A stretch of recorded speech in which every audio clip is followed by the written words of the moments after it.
मैं यहाँ अपने विचार से काफ़ी संदेश के संबंध में अपने यही विचार देना चाहती हूँ कि हम अपने बच्चों को बचपन से इसी की ओर आगे बढ़ने के लिए प्रेरित कर सकते हैं कि हमें यहीं रहना है और हमें यहीं से आगे बढ़ना है।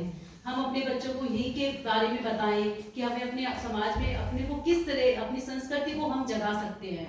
हम अपने बच्चों के माध्यम से हम अपनी संस्कृति को बचा सकते हैं कि हमारी संस्कृति से हम अपने आप बच्चों को किस तरह से जोड़ें, कि बच्चों के साथ किस तरह से बच्चों को बोले कि हमें अपनी संस्कृति को कैसे जोड़ें। अगर हम अपनी संस्कृति को खुद ही नहीं बचाएंगे तो हम अपने आप को एक भारतीय नहीं कह सकते।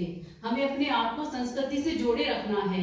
हमें धार्मिक संप्रदाय से बच्चों को जोड़ना है। बचपन से उन्हें गीता, रामायण, भागवत से उनको परिचित करवाना है कि किस तरह एक राम ने अपने माता के कहने से अपने अयोध्या का निर्माण कर दिया। उन्हीं की याद में आज एक इतना बड़ा राम मंदिर बना है, जो हमें ये प्रेरित कर रहा है कि एक संस्कार किसे कहते हैं। एक राम ने संस्कार से ही कैकेयी माता को अपनाया था। तो हम अपने बच्चों को बचपन से ये संस्कार देना चाहते हैं कि किस तरह वो आगे बढ़े, अपने ही झुंडू का विकास करे। अगर वो बाहर भी चले जाए तो वो गौ माता से जुड़े रहे, अपनी संस्कृति, अपनी परंपरा को वो भूले नहीं कि हम जहाँ रहे, जिस शिक्षा से हम जुड़े हैं। जब हम झुंझुनू आए तो आके अपनी शिक्षा, जिस शिक्षा मैडम से हमने शिक्षा ली है, उनसे मिले, उनसे बात करें, उनकी समस्या को समझे, अपनी स्कूल की प्रगति के लिए हम आगे बढ़ सके। अगर हम बच्चों को किसी वजह हमें बाहर भेजना भी पड़े तो हम उसी समाज से, उस संस्कार से हम आपस में जुड़े रहे कि इसी प्रकार से हम अपने बच्चों को ये संस्कार दे सकते हैं।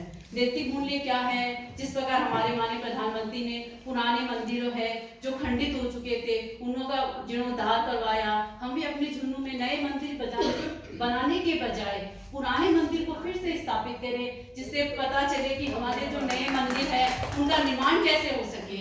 नई नई चीजों के बारे में हम बच्चों को बचपन से हम सिखाना चाहें तो हमारे बच्चे सीख सकते हैं कि किस तरह मोदी ने यूएनए में जाकर हिंदू मंदिर का स्थापना करी और हमारे देश में पता चला ये जो संस्कृति है हमारे हिंदुओं को जागृत करा, घर घर हिंदुओं का नारा लगाया कि हिंदू किस तरह हमारे लिए देश के लिए आगे बढ़ सके। शिक्षा ही जीवन का आधार है, इसके बिना सब बेकार है।